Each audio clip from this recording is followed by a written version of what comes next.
Welcome to the Radical Responsibility Revolution podcast.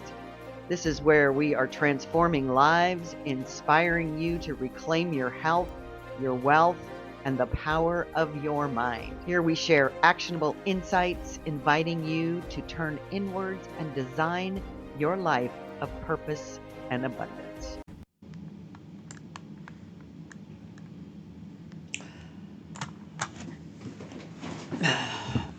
Welcome back. It's Debbie Dobbins, and I am here to share another episode of the Radical Responsibility Revolution. Before we dive into the cheeky truth-telling today, I want to let you know about this sizzling hot summer offer, my Inner Billionaire Circle, because the sacred sisterhood of women reclaiming power, prosperity, and joy through intentional living is on fire right now. It's normally $99 a month. It's a year-long program, and it takes you from looking at who you are being right now and where you want to go in an incredibly powerful way. So until the end of the month, it's only $79 a month. I encourage you to sign up. In the show notes, the link is there, because when women rise together, we don't wait for permission. We create momentum.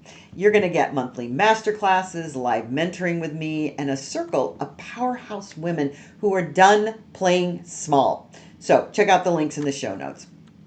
I want to talk about today, honestly, I've been feeling a little sorry for myself. We go into these things of feeling sorry for ourselves, like, why is this happening to me? And if you listen to any of my podcasts, you read my book, you know that we're all here creating our own experience. But this epidemic that's sweeping the world, actually faster than any virus, and definitely more contagious, is about saying I'm sorry. And then saying I'm sorry for other people, feeling sorry for somebody. And I think it's really interesting because I've noticed people apologize for literally everything now. Have you noticed that? You bump into them and they say, oh my God, I'm so sorry. I'm like, what are you sorry for? Standing, breathing, occupying a carbon footprint? We are living in the age of weaponized politeness. And that then will lead into this whole conversation that I want to have around feeling sorry for other people, other things, other experiences. And listen, we're all feeling sorry for ourselves in a lot of these cases. So get ready for some truth bombs. I call it spiritual codependency with better lighting. People say sorry like it's a punctuation. I'm sorry, but I have a question. I'm sorry, I didn't respond to your text from 2017. I'm sorry, I'm taking up space with my energy, my voice, my womb wisdom, my whole entire existence, literally. And women do this more than anybody. So, look, babe, unless you've declared war on a small nation or eaten the last cookie at a woman's retreat, you don't need to apologize. I had this woman message me the other day after a live stream, and she says this: I'm so sorry. I know I'm probably bothering you. I should be more grateful. Maybe I need to heal something before I even ask this, but y'all, I thought she was about to ask me to borrow a kidney. Nope. She wanted to know if I had a podcast. I understand that if you're listening to this, you know I have a podcast, but I had literally just promoted the podcast on the live stream she was watching. So part of what we're talking about is people don't listen anymore. And of course, I responded like the recovering people pleaser I am. Yes, sweetheart, it's totally okay. You don't need to perform a full spiritual exorcism just to press play. If you haven't started to listen in right now, now is the time to start thinking about what I'm talking about. Stop apologizing. It is an apology epidemic. We've confused responsibility with guilt. Thus, the name of this podcast, Radical Responsibility. When we layer it in and we get confused with guilt and feeling sorry, we've turned compassion into saviorism.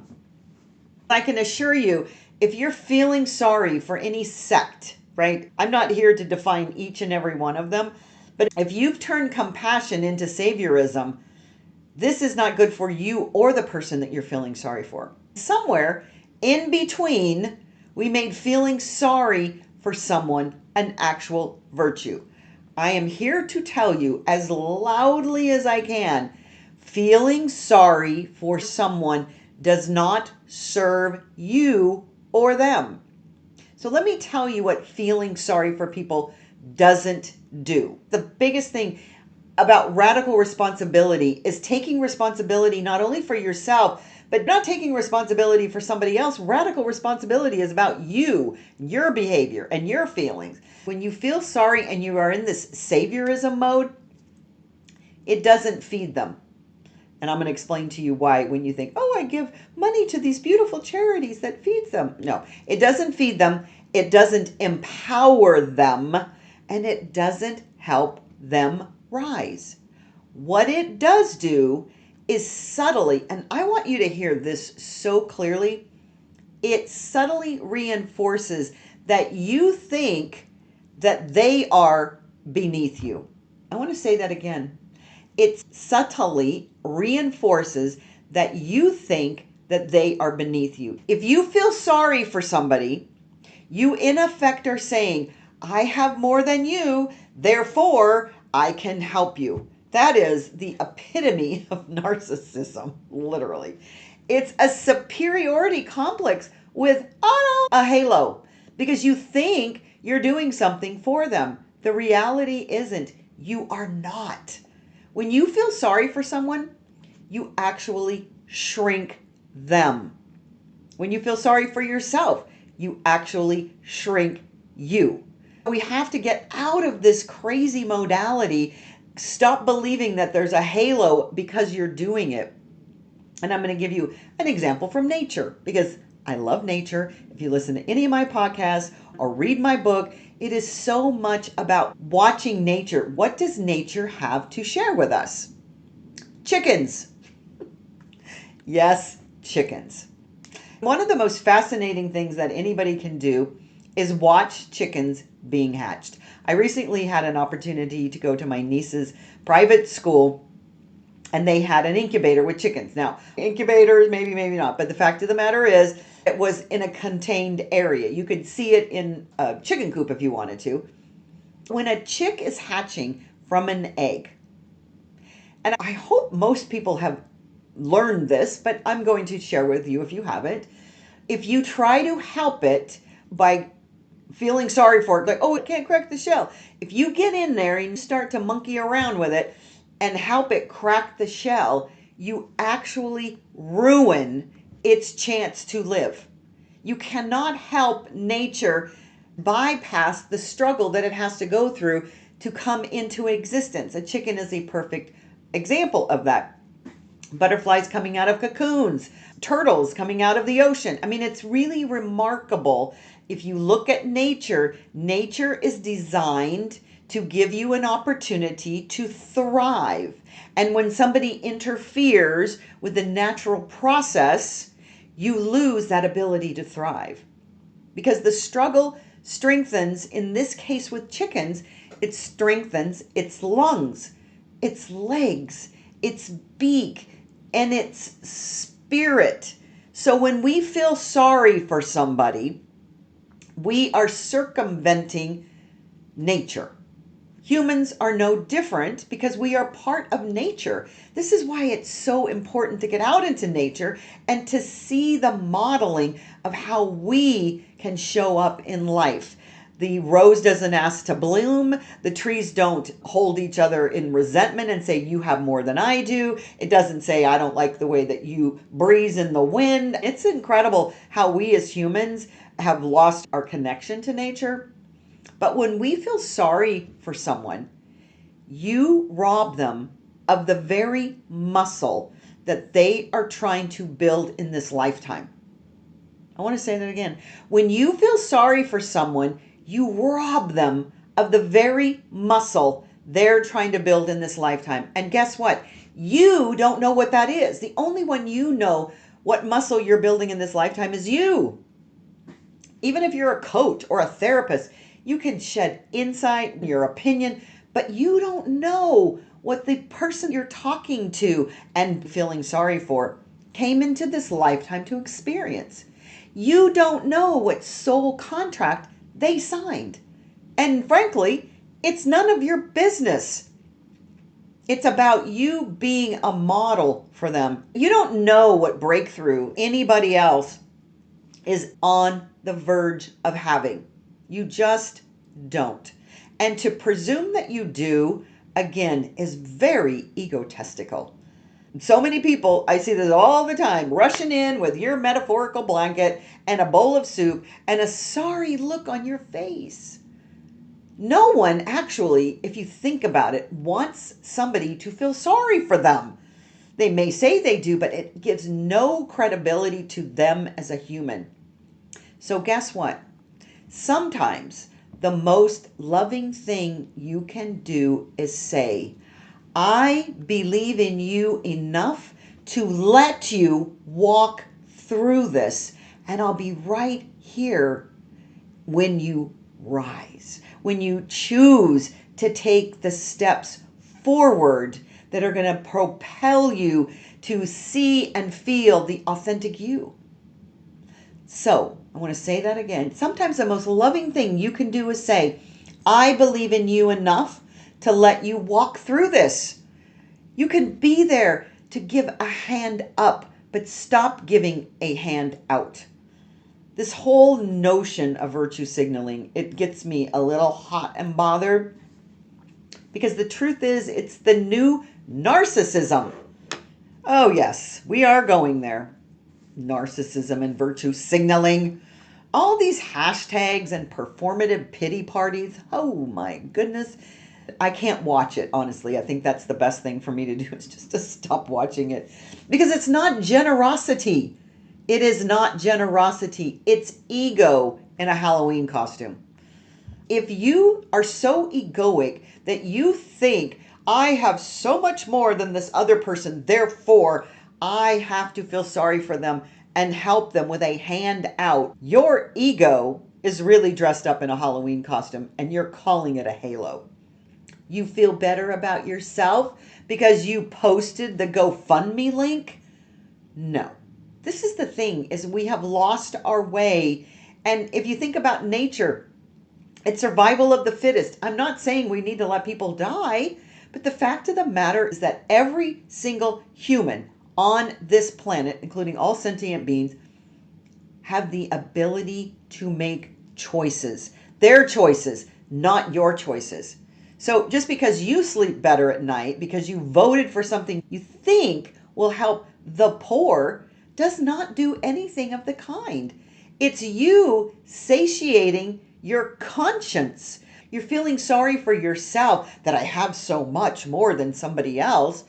Claim that and then acknowledge that you can be a role model for somebody. And God, don't get me started on celebrities weeping into their camera lenses in air-conditioned mansions because they feel sorry for immigrants, homeless people, or any other category of people. I find it so offensive that people that have tons of money want to talk as if they can relate to me or anybody else. That's not where they are. This is what's really egotistical, is that they come from these places. Chuck Schumer talking about no crime in DC when he's got 26 security guards around him and he's walking around one of these, gated communities about, oh my God, it's so beautiful. I walk in the morning. Meanwhile, people are being raped and murdered and carjacked on a regular basis. They have the highest murder rate in the world in DC. Sorry is not a strategy. This is what I want you to hear. Sorry is not a strategy. Radical responsibility is. When you take radical responsibility for your own life, you then stand as a beacon, as a role model for those people that you may perceive as struggling.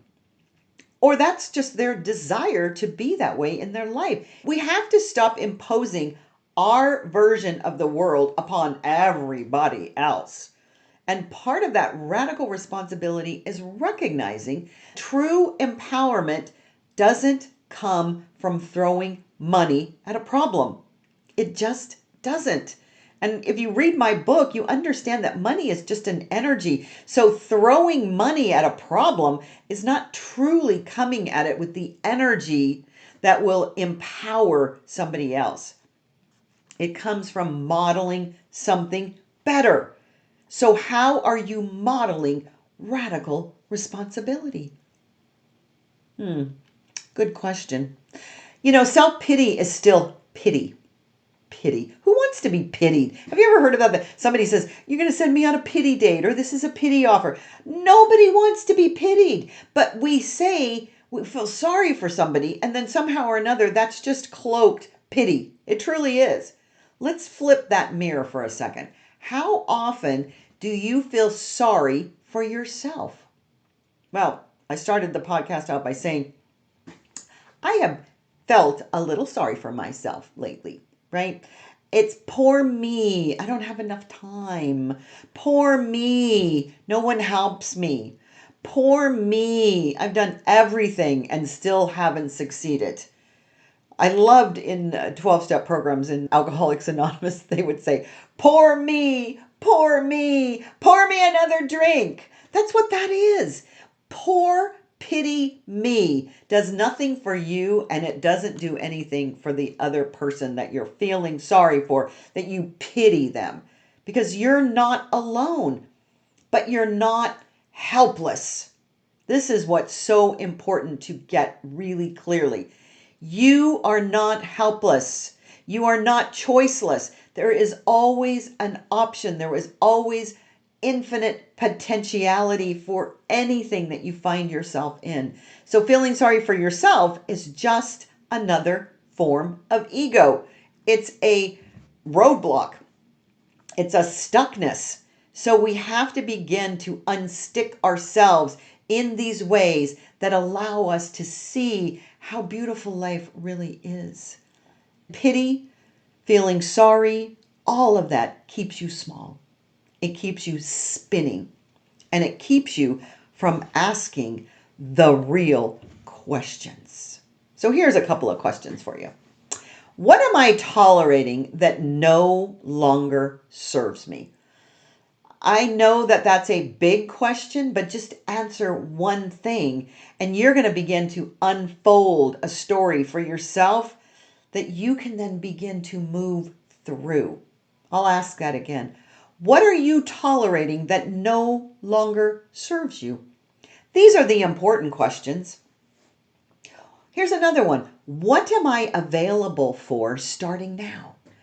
It's interesting because we don't ask ourselves these open-ended questions that are about your imagination, that open you to begin to imagine, what if this is possible for me? What am I available for starting now? And this one is really fabulous. Who am I when I stop performing victimhood and start practicing power? Not power over others, your own personal power, because feeling sorry for somebody is you practicing power over. No one should be practicing power over. It should be power within. Where does that come from? That comes from you letting go of your victimhood, your shame, your poverty mindset, your lack mentality, and practicing your own internal power. And this is where I come in because I am the trigger for so many people. But it's because I come from tough love. Tough love says, I see your struggle and I also see your power. When I trigger people, it's because they have those triggers already installed. And I like to say that I'm part of the bomb squad because I can detonate your trigger or we can diffuse it. Just like the bomb squad does. Sometimes they have to detonate the bomb within a confined area just to get rid of it or deactivate it. but I see your power. And that is the most important part. Tough love says, I see your struggle, but I also see your power. I don't buy into your story. I won't let you off the hook of your own greatness. I'm not going to let you off the hook of your own greatness. That's what I needed when I was broke, sick, on food stamps, and still trying to teach abundance. I was living a lie. Outwardly, it looked like that. But I knew my true abundance inside. And guess what? That's what turned everything into what is happening today, is to recognize that I saw my own power that had not left, that I had turned a blind eye to it. I didn't need someone to feel sorry for me. I needed someone to say, get up, queen. You're not done yet. And boy, oh boy, I have not been done. And it has been a ride of monumental proportions. So I encourage you to get the book, because now there's a second book, Rooted in Wealth. It's important to realize that I don't care where you are, what you've been through, you still have that internal power. You still have your inner billionaire. So start practicing sacred support, not pity. Stop feeling sorry for someone and start replacing the word sorry with thank you. Every time you want to say sorry, say thank you. And you're going to begin to see how often you say sorry. But number two, how much power thank you has. Thank you for waiting. Thank you for asking. Thank you for being patient while I became a whole damn vibe. You are the most incredible experiences on the planet if you open up to it.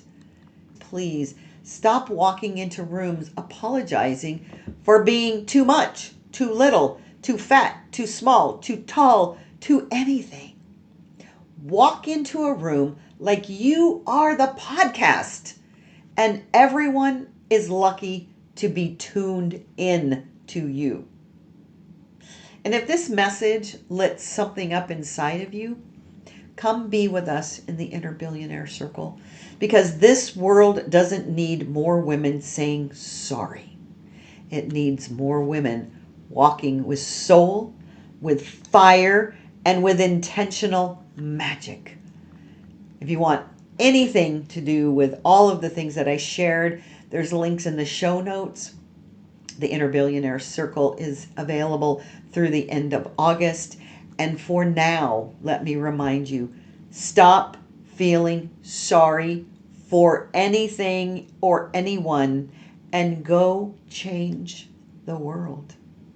Queen of Magic out.